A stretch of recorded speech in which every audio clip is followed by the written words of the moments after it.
ദൈവനാമത്തിന് മഹത്വമുണ്ടായിരിക്കട്ടെ. മാർച്ച് മാസം 2-ാം തീയതി വലിയ നോമ്പിന്റെ 16-ാം ദിവസം സഭയായി തിരഞ്ഞെടുത്തിരിക്കുന്ന വിഷയം ദി ഇമ്പോർട്ടൻസ് ഓഫ് വേർഡ്സ് അഥവാ വാക്കുകളിലെ വചനപെരുമ എന്നതത്രേ. അതിനായി സഭ തിരഞ്ഞെടുത്തിരിക്കുന്ന വേദഭാഗം വിശുദ്ധ മത്തായി എഴുതിയ സുവിശേഷം 15-ാം അധ്യായം അതിന്റെ 16 മുതൽ 20 വരെയുള്ള വാക്യങ്ങളത്രേ. ഇവിടെ കഴുകാത്ത കൈകൾ കൊണ്ട് കർത്താവിന്റെ ശിഷ്യന്മാർ ഭക്ഷിക്കുന്നു.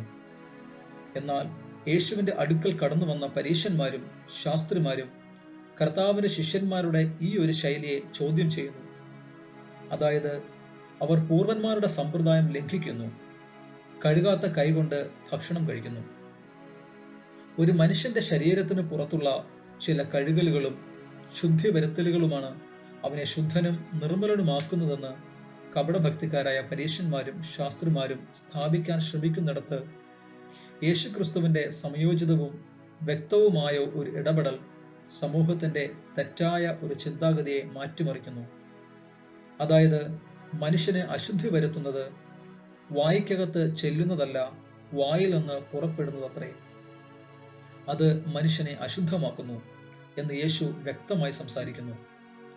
വായിൽ നിന്ന് പുറപ്പെടുന്നതോ ഹൃദയത്തിൽ നിന്ന് വരുന്നു, അത് മനുഷ്യനെ അശുദ്ധമാക്കുന്നു. അതായത്, ഒരു മനുഷ്യന്റെ വായിൽ നിന്ന് പുറപ്പെടുന്ന വാക്കുകളാണ് അവനെ യഥാർത്ഥത്തിൽ അശുദ്ധമാക്കുന്നത് എന്ന് കർത്താവ് പറഞ്ഞു വെക്കുന്നു.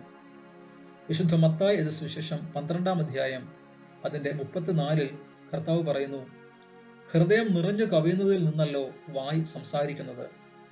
അതായത്, ശുദ്ധിയില്ലാത്ത ഹൃദയത്തിൽ നിന്നും വരുന്ന ശുദ്ധിയില്ലാത്ത വാക്കുകളാണ് ഒരു മനുഷ്യനെ യഥാർത്ഥത്തിൽ അശുദ്ധനാക്കുന്നത്. മനുഷ്യന്റെ ശുദ്ധിയെ അളക്കുന്നത് അവന്റെ ഹൃദയം നിറഞ്ഞു കവിയുന്ന വാക്കുകളിലെ ശുദ്ധിയാണ്, മറിച്ച് അവന്റെ ശരീരത്തിന്റെ ശുദ്ധിയല്ല എന്ന് കർത്താവ് പറയുവാൻ ശ്രമിക്കുന്നു. നമ്മുടെ വാക്കുകളാണ് നാം ആരെന്ന് നിശ്ചയിക്കുന്നത്. സദൃശവാക്യങ്ങൾ 18-ാം അധ്യായം ഇതിന്റെ 21-ൽ പറയുന്നു, മരണവും ജീവനവും നാവിന്റെ അധികാരത്തിൽ ഇരിക്കുന്നു. യാക്കോബ് അപ്പോസ്തലൻ പറയുന്നു, ഒരുത്തൻ വാക്കിൽ തെറ്റാതിരുന്നാൽ അവൻ ശരീരത്തെ മുഴുവൻ കടിഞ്ഞാനിട്ട് നടത്തുവാൻ ശക്തനായി സൽഗുണപൂർത്തിയുള്ള പുരുഷനാകുന്നു. നമ്മുടെ ഹൃദയത്തിന്റെ ഉള്ളിൽ രൂപപ്പെടുന്ന ദുഷ്ചിന്തകളിൽ നിന്നുമാണ് നാം മറ്റുള്ളവരെ മുറിപ്പെടുത്തുന്ന ശാപവാക്കുകൾ വായിൽ കൂടെ പുറപ്പെടുവിക്കുന്നത്. നമ്മുടെ നാവ് ഒരു തീയാണ് എന്നാണ് യാക്കോബ് അപ്പോസ്തലൻ പറയുന്നത്. കുറഞ്ഞ തീ എത്ര വലിയ കാട് കത്തിക്കുന്നു. അതുപോലെ നമ്മുടെ ഒരു ചെറിയ വാക്കുമതി ഒരു മനുഷ്യന്റെ ജീവനെ നശിപ്പിക്കാനും രക്ഷിപ്പാനും ബന്ധങ്ങളെ അകറ്റാനും ഊട്ടിയുറപ്പിക്കാനും.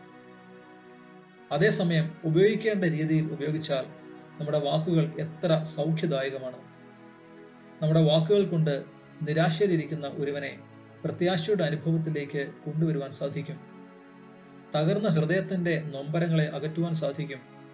എല്ലാറ്റിനുമുപരി സ്നേഹത്തോടെയുള്ള ഒരു വാക്കുമതി ഒരു മനുഷ്യന്റെ ജീവിതം മാറ്റിമറിക്കുവാൻ. പ്രാർത്ഥിക്കാം. ദൈവമേ, ഞങ്ങളുടെ വാക്കുകൾ സൗഖ്യദായകവും പ്രത്യാശയുള്ളതുമായി തീരുവാൻ ഞങ്ങളുടെ അധരങ്ങളെയും ഹൃദയങ്ങളെയും അവിടുന്ന് ശുദ്ധീകരിക്കണമേ. വെടിപ്പുള്ള ഹൃദയവുമായി സ്നേഹം നിറഞ്ഞ വാക്കുകൾ കൊണ്ട് മറ്റുള്ളവരുടെ ജീവിതങ്ങളിൽ ക്രിസ്തു സ്നേഹമായി മാറുവാൻ ഞങ്ങളെ സഹായിക്കണമേ. ആമേൻ.